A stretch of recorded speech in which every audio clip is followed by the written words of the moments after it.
So I looked at it and said, "That's not a hippo. That's my wife."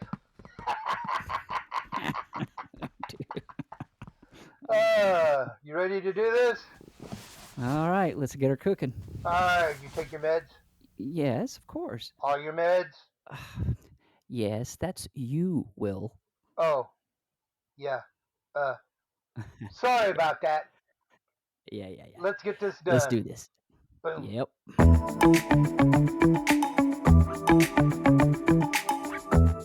Welcome to the newly renovated Rico's Pool Hall, Tattoo Parlor, and Liver Lounge.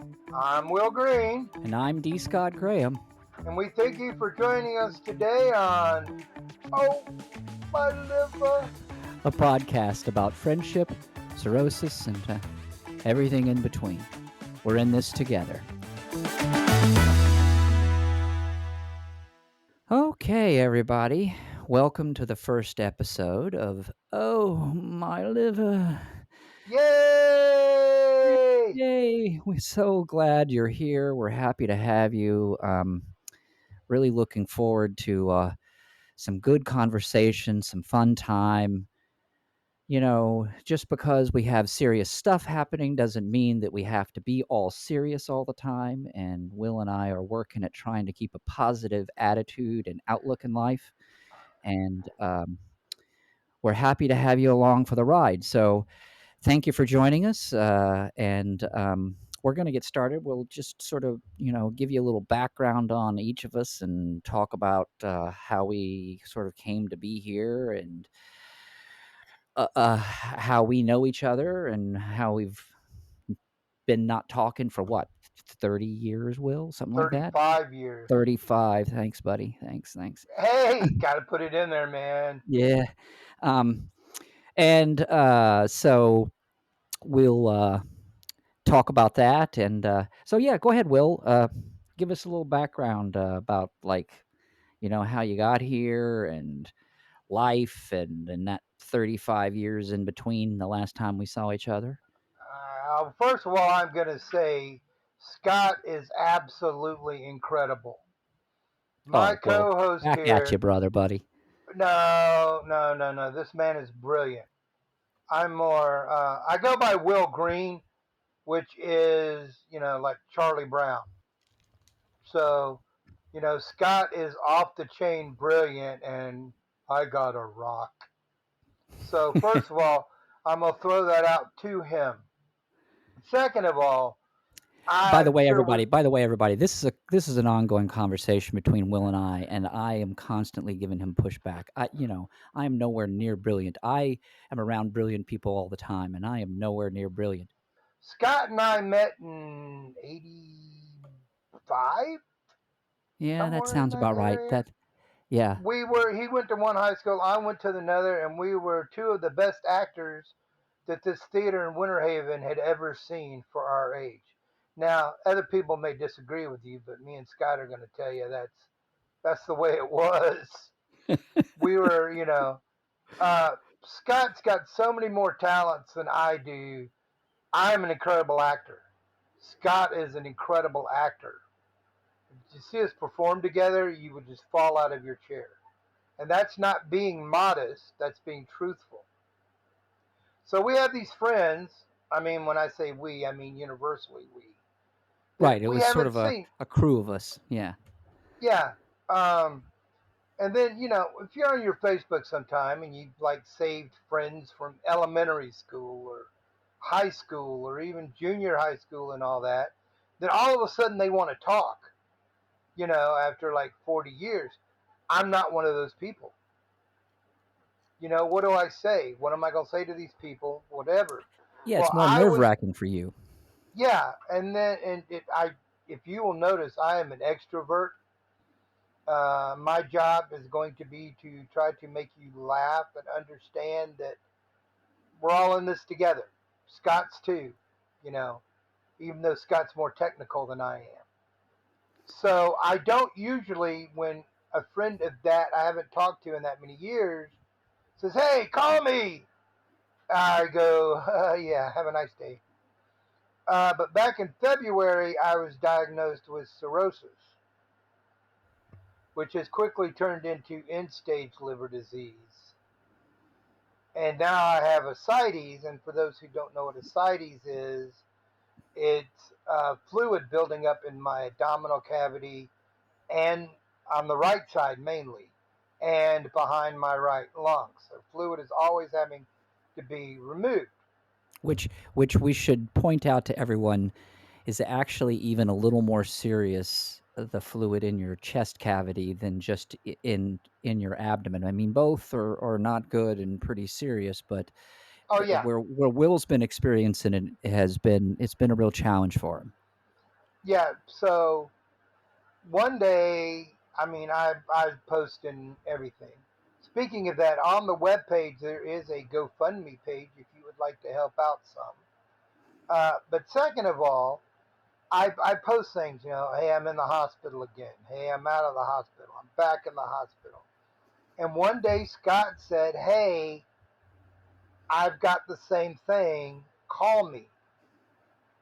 Now, here's a guy that I performed with.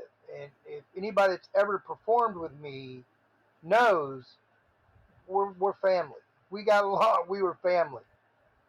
Right, you So go I through a called. lot together in a show. Oh, yes, you do. So I called him up, and God, how many hours did we talk that night? 4 or 5 God, hours. it was 4 or 5 hours. Yeah. And at the end of it, I said, hey, you ever think about doing a podcast about this?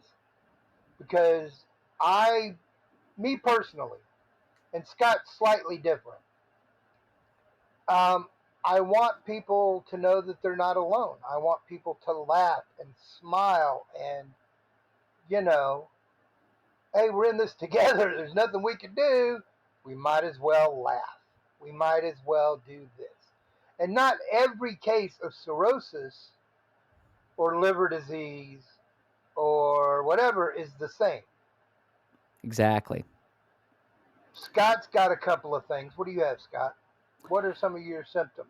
My primary symptoms are digestive issues. My nutrition is all crazy out of whack. I have had ascites as well. It has been more focused in my abdomen and my legs and ankles and feet. Um, and so I've been, had to deal with that, diuretics and all those kinds of things. Um, and yeah, those are sort of my, and I've developed osteoporosis because of the malnutrition um, that I'm experiencing. For me, it really is mostly diet and digestion related. It's kind of Yeah, destroyed my whole gastro system. it's it's it's torn up my. I mean, as they said about diuretics, water pills, water pills, water pills. That Yeah, helps me a lot with my ascites. And this was what 6 weeks ago we started talking about doing the podcast, I think yeah, thereabout. That sounds and right. we could have had it up and going in about a week, but then I ended up in the hospital for 4 weeks. Right. Once again with the fluid that's building up. I've been put under hospice care, but not oh my God, I'm going to die hospice care. Just they get me the supplies I need. They answer my questions. They get me to a doctor. They help you Uh, navigate the screwed up, messed up, complicated health system that we have. oh, exactly, exactly. And now I've been in the hospital in 2.5 weeks, 3 weeks, because they have put a tube in my back. So whenever I need to drain my back, and I know this sounds whatever, I can. They hospice sends me all the supplies that I need that I can drain when I need to drain, and the draining along with the diuretics, the oh god, the flexeril and the spirulactin, they have really helped a lot. That I don't have to whatever. It's taking my energy though. I try to get out of the house, but sometimes I just can't. Um, This happened started back in February, and I don't even drive by myself much anymore. If I'm Mm. in town, I might take the car and I'll go to the store or I'll go see a friend or something. But I was an Uber driver. I loved it. I would. I'm in Central Florida. I'm not going to give you the exact place, but I'm in Central Florida, and I would drive in Orlando. I would drive in Tampa. I would drive up towards the middle of the state to Ocala, Gainesville, Yep. all of that, and now I can't do that anymore. At one point, I went into a restaurant that I'd been into 100 times and lost my memory. Yeah, that happens. The ammonia, the toxin buildup, it can cause what they call hydroencephaly, and it can get really bad. Yeah, well, I've gotten like for the memory thing, I do lose my or forget what I'm going to say Hmm. occasionally, but there was nothing like that one day. And since I went into the hospital, the doctors helped me treat that. You know, they give me this real sticky stuff to drink that I just it's not really bad flavor. It's just like maple syrup on steroids. Yeah, lactulose. I'm on it. Ah, I'm on it. I ah. take it. Oh God, I hate that stuff. 30 And milliliters so 3 times a day, buddy. 30 milliliters 3 times a day. I'm happy today. Today I got accepted for Medicaid, and accepted with Yes, I know. Medicaid, This is then such great news. I can then move forward with trying to get a liver transplant. And it's also podcast day. Yay! It's So it, we're recording our first podcast on podcast day. yeah, and it really is exciting, everybody, because Will really did just this afternoon. He called me and was like, or he actually texted me and said, "Hey, I'll get with you. I'm doing something right now, and I think it's going to end up being really good news." And when he called me, this is what he told me. And yes, it's fantastic. We've been tr- trying to figure out a way to get things moving for him, and yeah, this is awesome. Yeah. So, but also another little thing.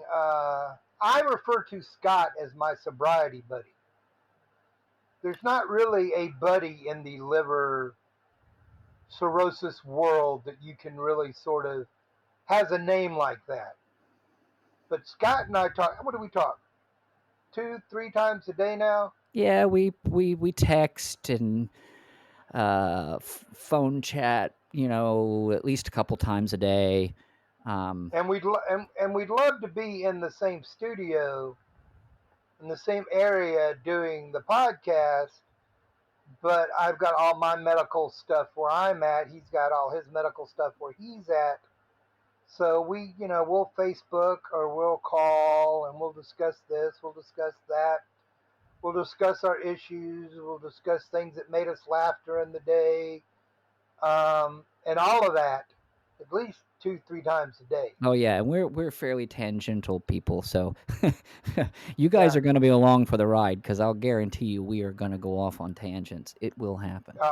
We very much so. And just so y'all know, I am an extrovert, and I don't like interrupting people. I just think of new things and I want to say it, so I say it, and I end up cutting Scott off. I don't know. I probably literally apologized to Scott for cutting him off at least 1,000 times. You know, and so there's also a comment section if you'd like to put the comment in there. Sign up for letting you know when the next episode will be. Yeah, please This is being subscribe because when you subscribe, you will get email notifications whenever we post a new episode. So you'll be able to yeah, stay caught up and in the loop and everything. and not all. And we are not doctors by any stage of the imagination. Yeah, it's funny you say that. Yeah, I mean, we are not doctors. We're not here to talk about diagnosis. We're not here to talk about, we're just simply talking about our experience, living life day to day now with what we have, working toward a transplant because we are both now, yay, finally, both working toward getting a transplant. And And Scott, who was diagnosed after I was, is closer to it than I am, about the which same goes into a whole about the well, same which goes time. back into another episode we're going to do about the disparity of healthcare in this country. Oh yes, yeah, we're gonna do a whole episode, and I'll guarantee you it'll weave in and out as a theme throughout the whole series because And then yes, sometimes we may not discuss cirrhosis or liver disease or anything a whole lot at all. right, We may be talking about, hey, this happened this week, this cheered me up, right, or this a really happened, or fantastic that happened. experience, or met somebody, or Oh, yeah. But we frankly, Will want and to I hear from will you. end up talking about music we're listening to and Theater. movies or shows, theater that we see. Once an Yes, actor, so y'all know, just once an actor, we're always an actor. pretty much. You just don't go, today I am not going to be an actor anymore. No, pretty much doesn't No. work that way. My mother was in her late 50s, went back to college, got her degree, and went into New York City. Performed for about 3 or 4 years in New York City, commercials, theater, all this, indie films, and all that. And then in her mid 60s, decided, okay, I'm going to retire now. And that's where I get it from. My mother was just when it came to the arts and the love, I inherited that. And in that, I have met incredible actors. Scott is a prime example. Oh, But we we know. have, Will and I are friends with some really, really wonderful artists and frankly people. Some of the people that we know are just some of the better human beings on the planet. So, oh yeah, yeah, and I've noticed. I don't know if you've ever noticed, but the nicer the person, the better the actor. oh, absolutely. So we have performed with people that have now won Tony Awards and all of that. Not that we brag about that, but to let you No, know that no, you're not gonna do that. that is part of our but they're part of our family. Mm. And one of them's dad, I won't mention names, but one of their dads was like our mentor Was yes, one of our mentors. and would One teach of us the underneath it. frankly, fortunate enough to be just one of our mentors, honestly, because we had Oh my God, yes. multiples. But if you've never been taught acting underneath a tree, you have not lived. And Absolutely. it didn't mean if you just wanted to be an actor, if you wanted to be a painter or a sculptor or anything in the arts like that, he was always there to guide you and to show you and to answer your questions. Yeah. He was an incredible And artist. one of his children got accepted. I'll never forget this. One of his children got accepted to the American Academy in New York, and that's somewhere I had auditioned for and got accepted, just couldn't afford. So when his daughter came back from the American Academy, I asked her how it was, and she just looked at me and said, "It wasn't anything my dad didn't already teach us." She said it was a waste of my money. Yeah. So Yeah. so we are actors. We will make jokes. We will cut up. We We'll will. probably rail on each other. Oh my God, yes. But we want you. Scott's, as I said, Scott's more technical and knows a lot more technical facts than I do. But we both want you to be happy. We want you to look forward and go, hey, here's somebody that'll make me laugh. Here's something I can look forward to and not dwell on what's going on with me. Because there's nothing we can do about it. We could just be in this together and be. Right. I mean, there's yes, exactly. There's really nothing that we can do past what we can do, under a doctor's care, following the appropriate guidelines, all those kind of things, whatever, and then from that point, yes, you're kind of at the mercy of your body and biology and all those kinds of things. And so there's I agree with you 1,000%. There's no sense in dwelling on the negative. It's I prefer to focus on positively getting through things, and learning and growing and trying to become a better human being and a better person.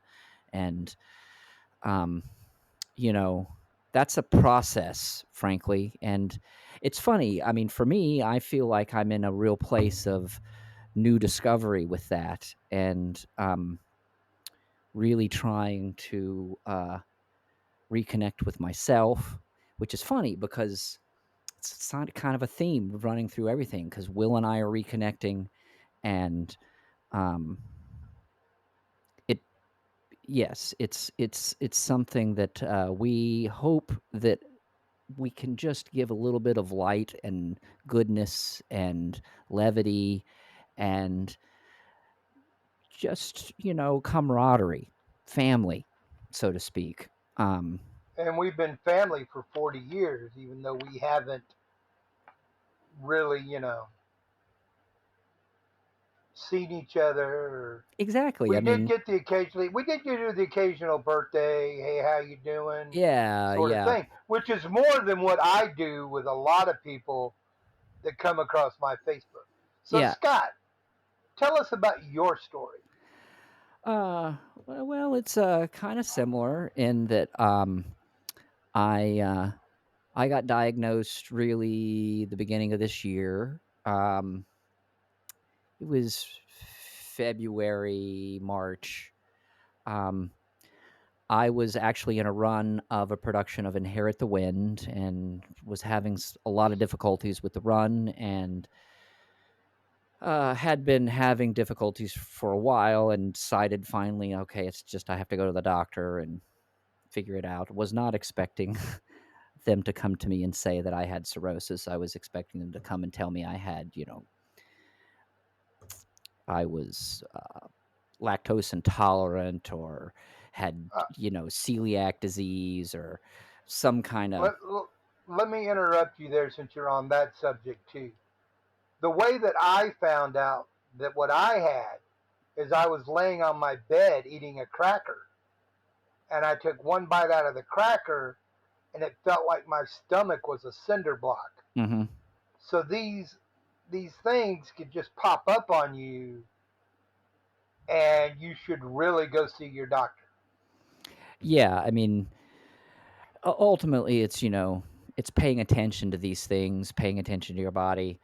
Um, my doctors have told me that I've caught it mildly early ish. Still, I'm not progressed really very far. Um, so I feel very fortunate in that way. Um, and so, yeah, and then got the cirrhosis diagnosis, and um, kind of for a few months, honestly, was seeing my gastro, and they had not yet referred me to a hepatologist or a transplant center. And then a few months into it, I guess it was probably about June, July, um, I had a little bit of a sodium blood pressure incident, and um, my MELD score. So everyone knows, and there are some of you who may know and some who don't. You're probably going to hear at least me and hear us refer to something called a MELD score, and it's an acronym. And what is it's the model for end stage liver disease, and it's a numeric number that they get from the blood work, values in the blood, that determines basically how sick you are, how uh, uh, far progressed the cirrhosis is, and how much it is continuing to progress. Because as you progress, the numbers will get worse. Um, and so my MELD score has been, it's higher than it obviously should be. It's into cirrhosis, but for cirrhosis was relatively low.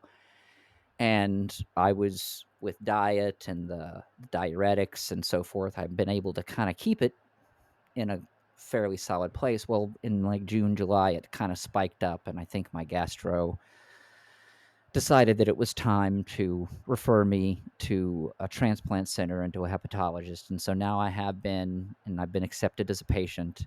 Um, Honestly, I just finished getting some paperwork in this week, like day before yesterday, Monday.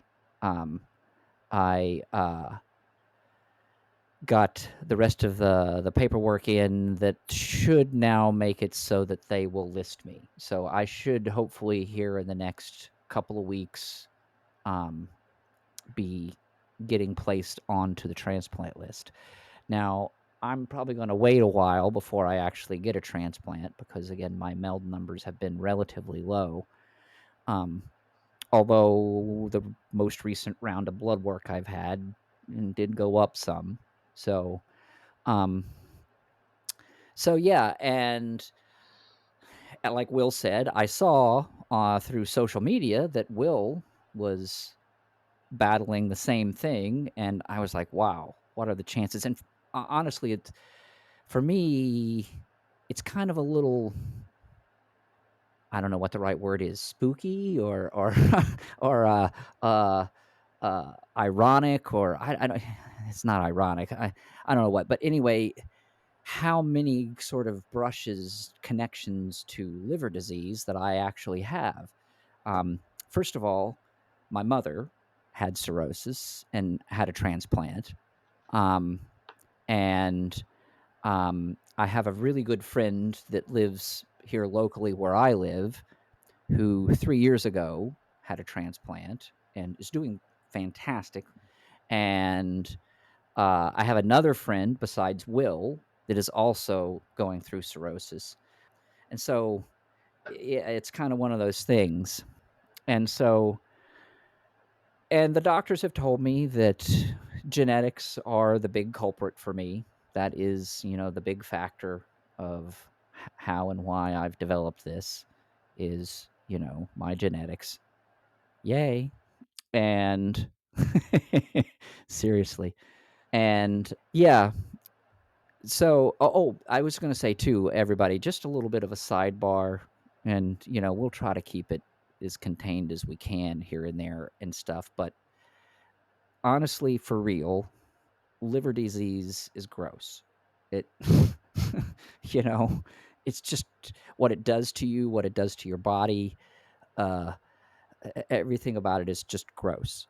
And so that's going to end up being part of the conversation. I know we're going to say gross stuff, and I guess we apologize a little bit in advance, but it be what it be. So It's yeah, part of that's the territory. exactly.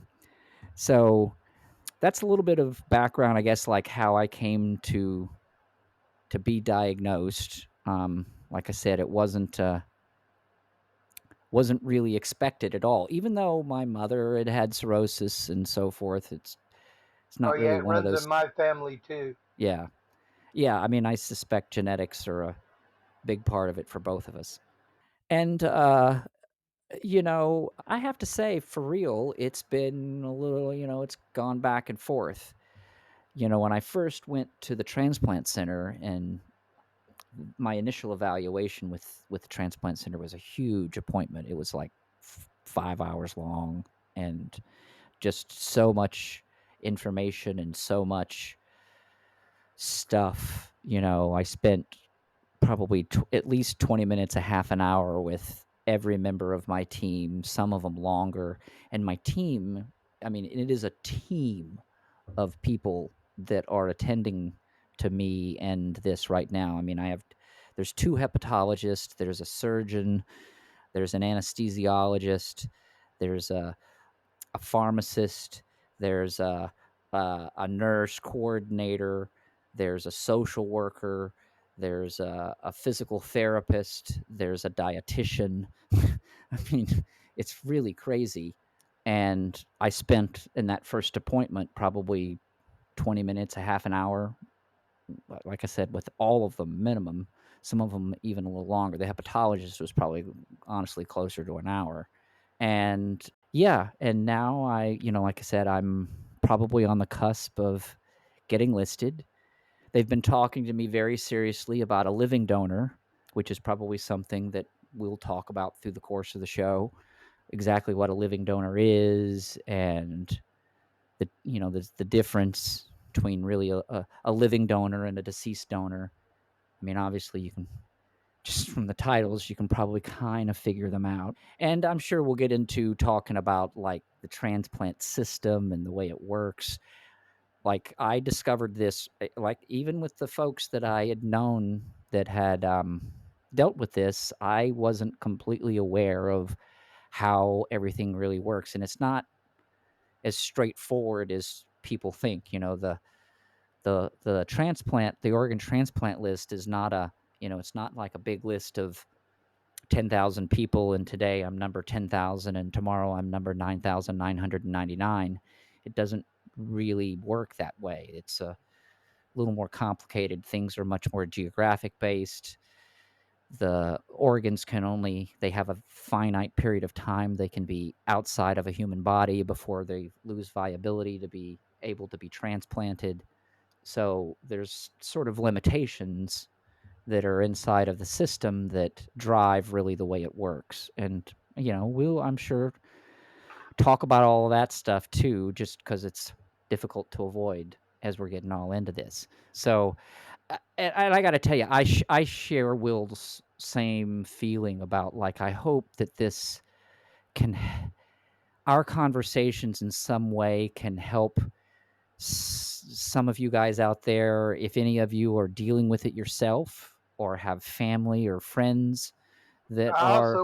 I also want to speak about the mental side of it real quick when Oh, you're done. absolutely. I mean, that's frankly huge, is the mental health side of it all, because it's funny, it's a cliche. I mean, Will, it's a cliche. People say it, oh, looking at your own mortality changes your perspective, changes things. And yes, it's a cliche, but yeah, it's a cliche, I think, because for a reason, because it's kind of true.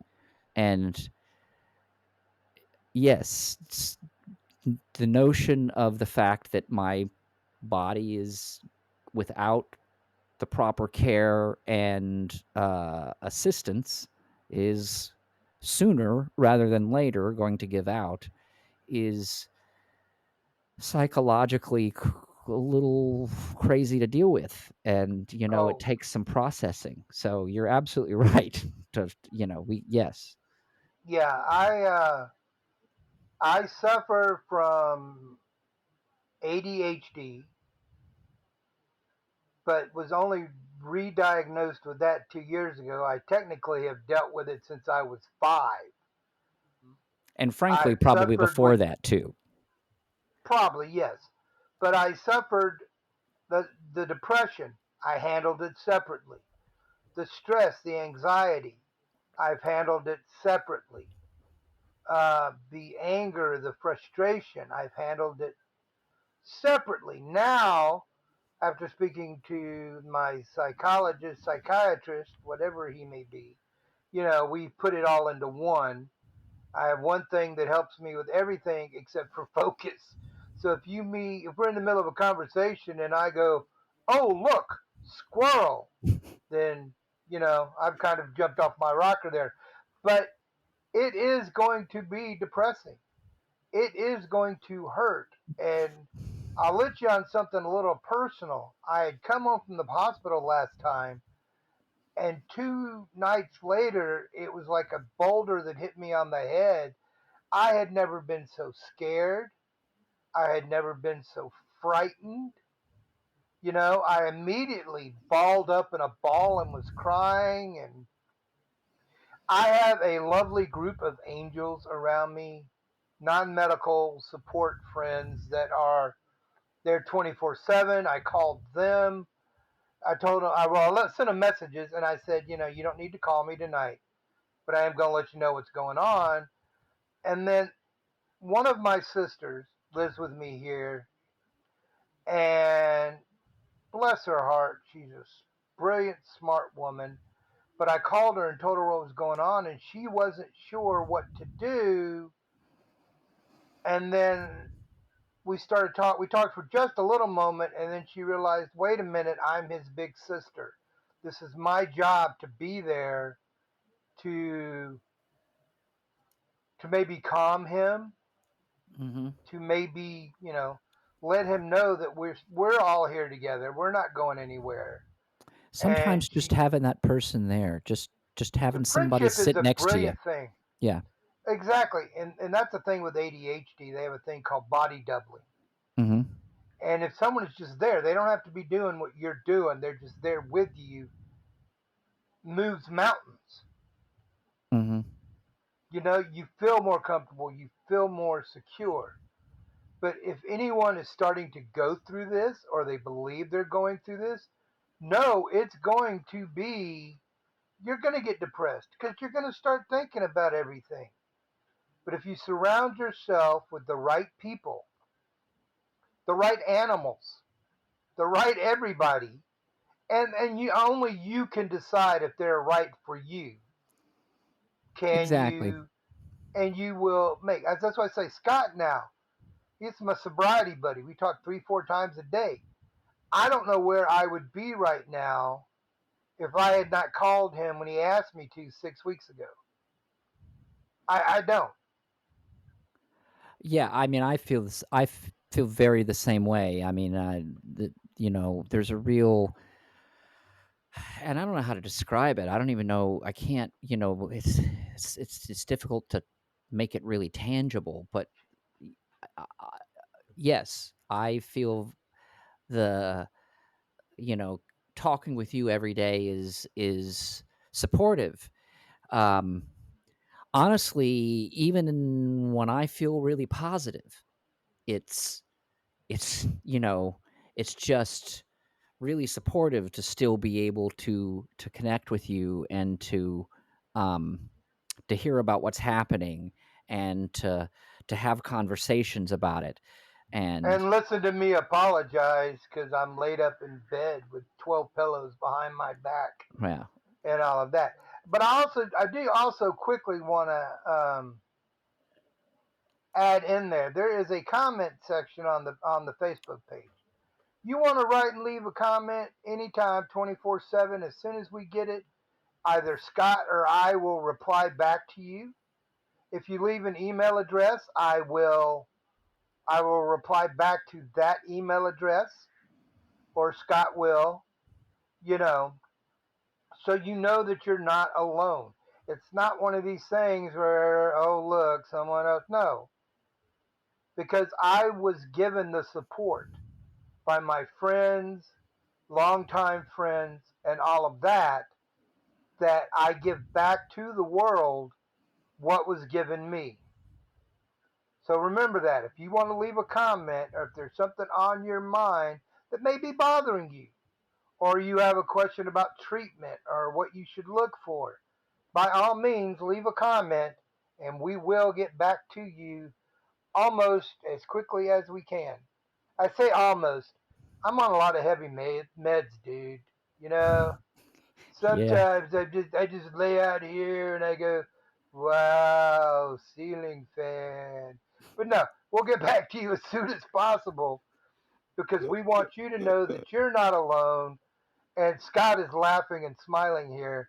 And that's the kind of thing we want to bring to your face as well as help you get through what you're going through. Yeah, I mean, it is very much, you know, uh, it is just connecting in a very human and honest and personal kind of way. And it's funny, Will and I, we just sort of naturally do this, the two of us. And really, truthfully, I don't know that it's necessarily just with each other. I think Will and I probably do this kind of just in life, but then with each other, even more so. It doesn't Or hurt to be kind. It doesn't hurt to, and I'm not an overly religious person. I'm more of a spiritual person. Yes, me too. And in the Bible, it says, Matthew 25, when I was hungry, you fed me. When I needed shoes, you gave me shoes. And they said, well, Father, when was that? And he said, what you do to the least of my children, you do unto me. If I've got food, I'm going to share food. If I have two shirts, I'll give you one shirt. If I have one shirt, I'll probably give you that one shirt.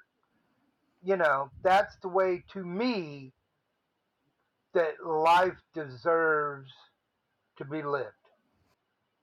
Continue on. Sorry for interrupting you. Right, exactly. I mean, I'm very much a person that believes that, and work very hard at trying to live my life, putting into the world what I'd like to get back out. It doesn't always work, Oh no. but But see, sometimes that's not necessarily up to you. right. You're doing what you need to do. Whereas other people are like, that's my food. That's my clothes. That's my. What's it going to do you? I got more clothes. I don't usually, wear a huge wardrobe, but I'm a jeans and t shirt kind of guy. I got God knows how many pairs of jeans, how many pairs of t shirts. I got my green Converse sneakers, other than fine dining reservations. I wear my green Converse everywhere. I've got clothes to put on people's back. I've got a roof over my head. I've got some food in my mouth that I can share with other people. That's gross, You dude. know what? My food.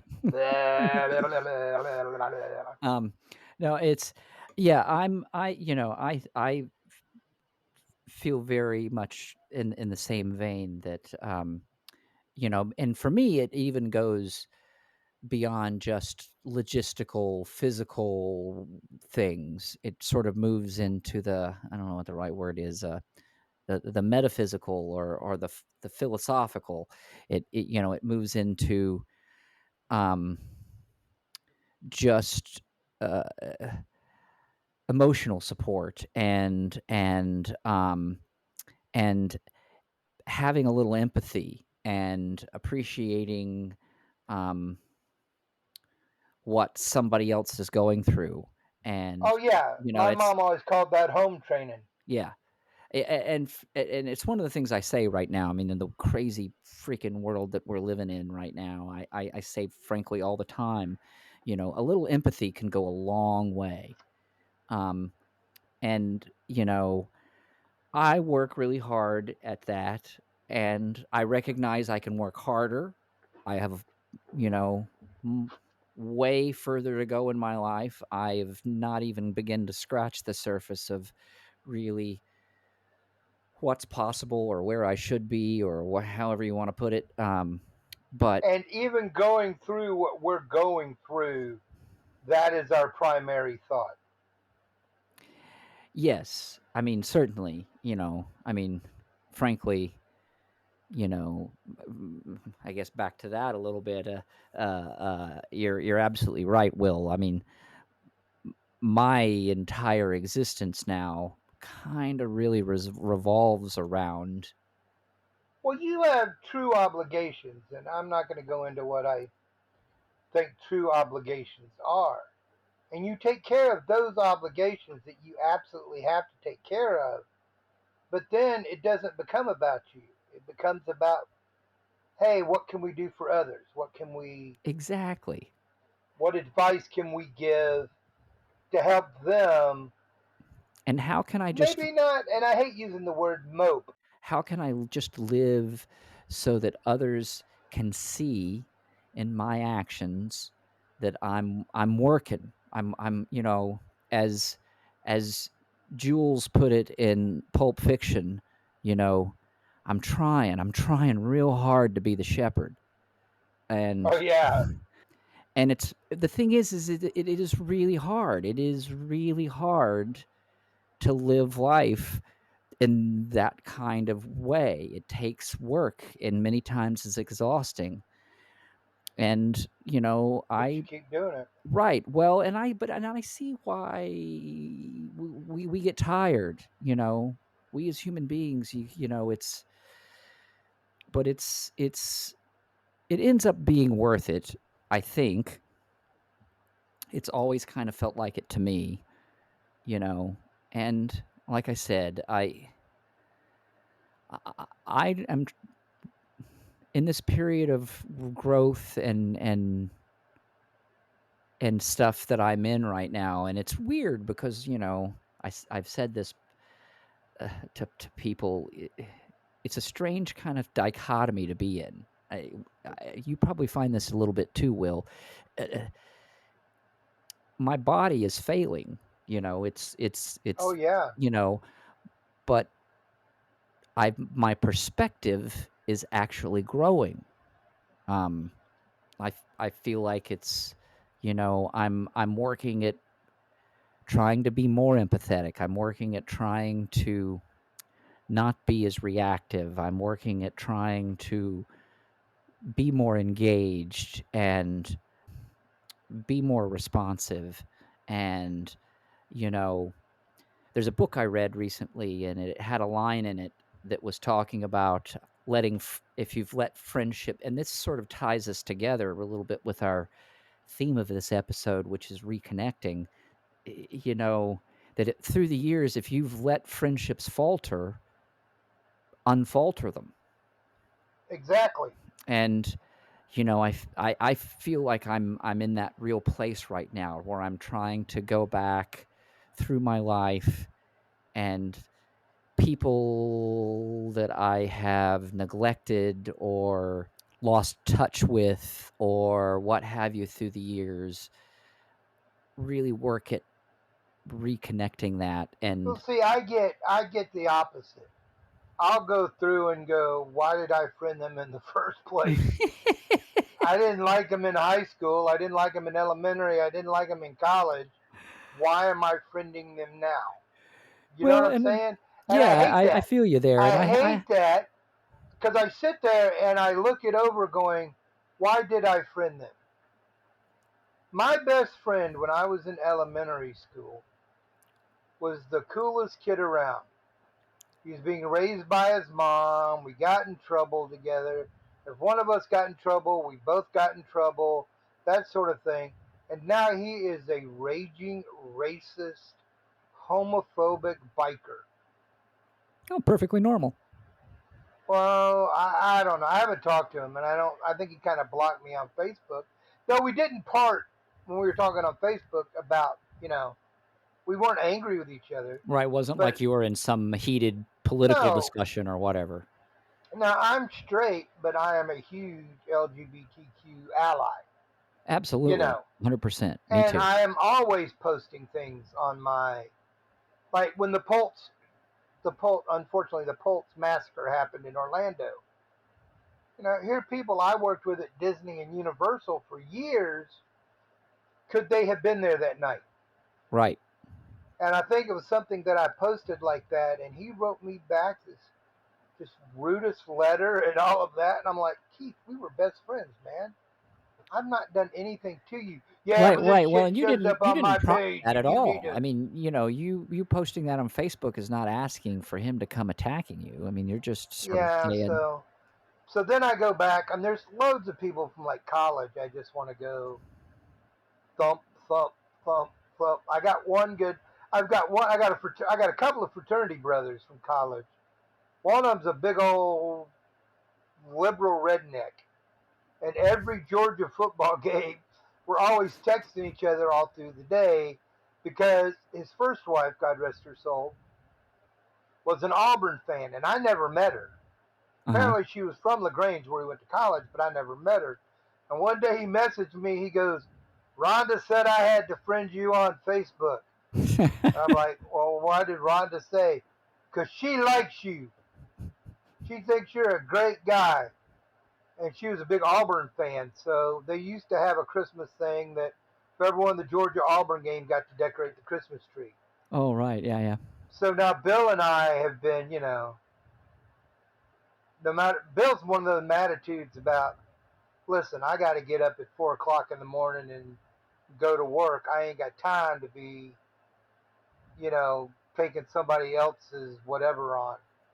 So I know that was kind of a wobbly, off the point thing, people, but that's the way it was right there. Right. Well, I mean, yeah, may as well get used to that because But yeah, but no, but I am the complete opposite because I will sit there and go, why are you even showing up on my Facebook? You know, and then there's some I'm like, I friended because I went to college for them, and then something will happen like a death in my family or something, and they will write me the longest, most compassionate letter hmm or comment. And these are people I really didn't get along with in college, but now, we're grown up, we're adults, right. we're not kids anymore. So then I have to go back and thank them for the letter and talk to them, and then I don't have a problem. But just some that have their heads up their butts, they're never mind.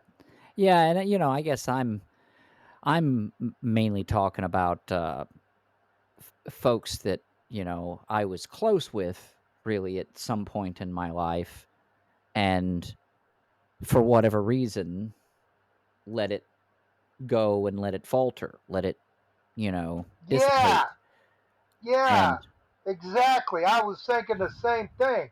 Sorry. um.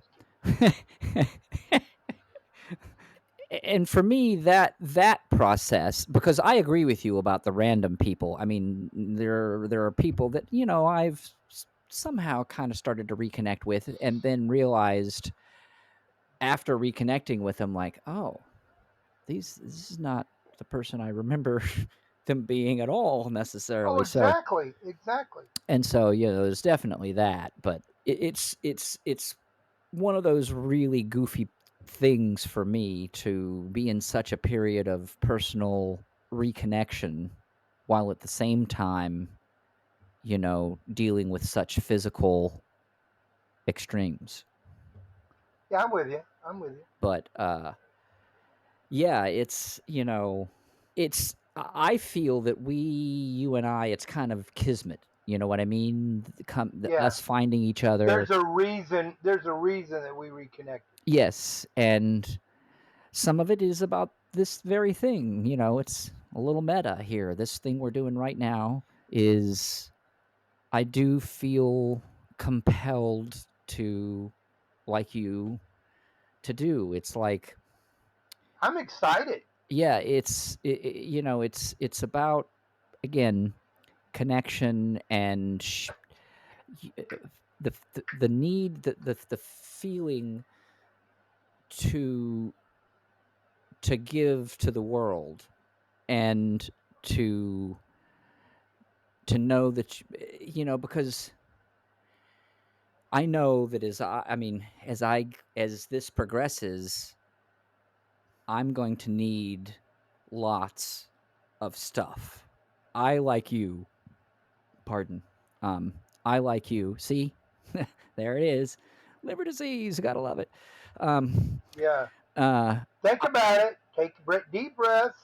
um, yeah, I mean, I burped. I don't know if everybody heard it. It sounded to me like it was on camera, so that's why I was like, oh, Oh, so you think that's what you got from me? yeah. Of all the weeks of talking, you got the burping from me. There you I go. got to burping. But I, like you, have a community, have like a group of people around me that are going to be there for me in a very difficult time, because I mean, we haven't talked about this yet at all, but the logistics of an organ transplant, of a liver transplant, are fairly big. I mean, Yeah, it's not like an outpatient thing. It's yeah, you're in the hospital a good 10, 12, 15 days, 2 or 3 days in the ICU, you know, probably another month or 6 weeks at home with like no driving and no work at all, then maybe a little bit back to work depending on your job and whatever. I'm very fortunate, I work in media production, so I'm a director. I sit at a video switcher a lot, so it's I'm a graphic artist, so I sit at a computer. I feel pretty fortunate that I'm, probably going to be able to do work through some of my recovery. But, we're probably talking a good 2-3 months of life Oh being yeah, seriously affected by just the physical invasion of the surgery. You know, the scar Will and I are going to have is impressive.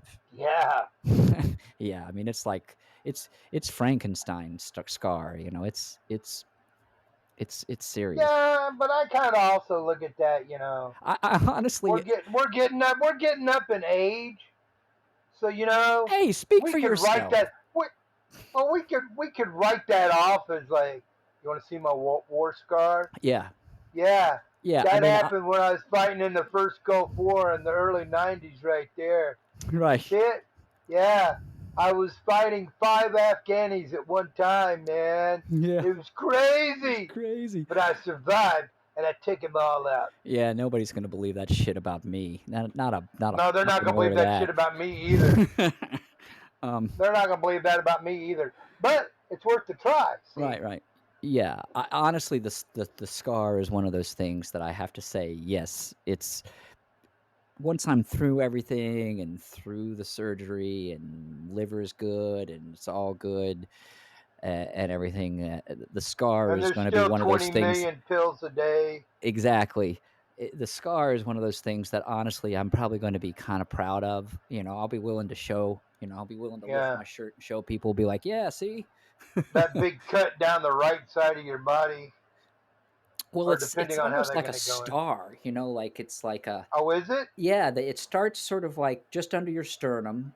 It'll go down to like the center of your abdomen, and then just above your belly button, it'll branch out into a Y, and then go to your hips.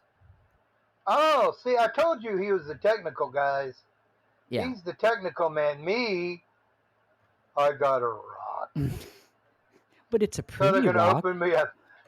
That's how they're gonna cut me open. They're gonna sharpen a rock and go, ooga ooga huh, Prank, I'd prank, say prank, prank. Yeah. exactly. I'd say cut here.